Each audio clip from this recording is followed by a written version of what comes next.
Cause I'm smoking weed and I'm feeling free, and everything maybe just seems like a dream, but I'm smoking G's to feel free. But my dog's my friend. Now let's talk about the Yair Rodriguez against Jeremy Stephens fight. Now that fight was a good fight. In the first fight, I never picked who's gonna win in that fight.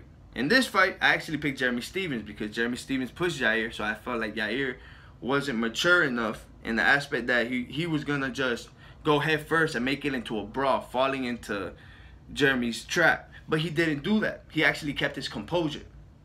So, oh, another thing, but I did call out was the body kicks. The body kicks actually did play a huge part in the role that it kept the range and keeping Jeremy Stephens away, and also hurting Jeremy Stephens, which you can see in the breakdown that I was talking about that earlier. But Jeremy Stephens was also landing.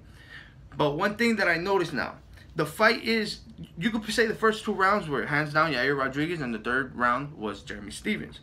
Now a lot of people are gonna be make this argument, oh, the fight was, it was supposed to be 5 rounds. You could probably give it to Jeremy Stephens the way the fight was going, because he took down after him eating that body shot that he absorbed on the ground. He was eating a couple shots to the head, but that really wasn't hurting him as much as the body shot. But he kept his composure.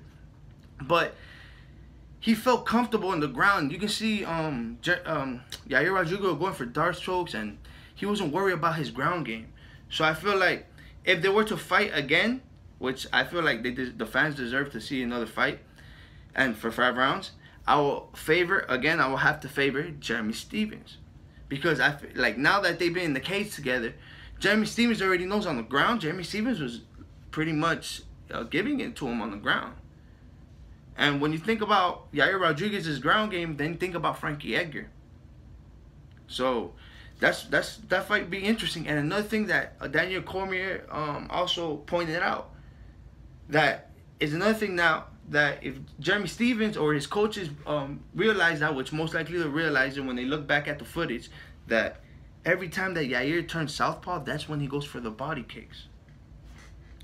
So with that in mind, now that Jeremy Stephens fights him the next time, I feel like he'll take that. And there won't be as much as in brawling, because there's not as much animosity, I feel like, anymore.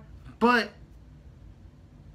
it's going to be more of a technical fight. And I feel like Jeremy Stephens will be a lot more slicker and use his wrestling a lot more, and he'll figure out how he'd be changing his stance from southpaw to utilize those body kicks.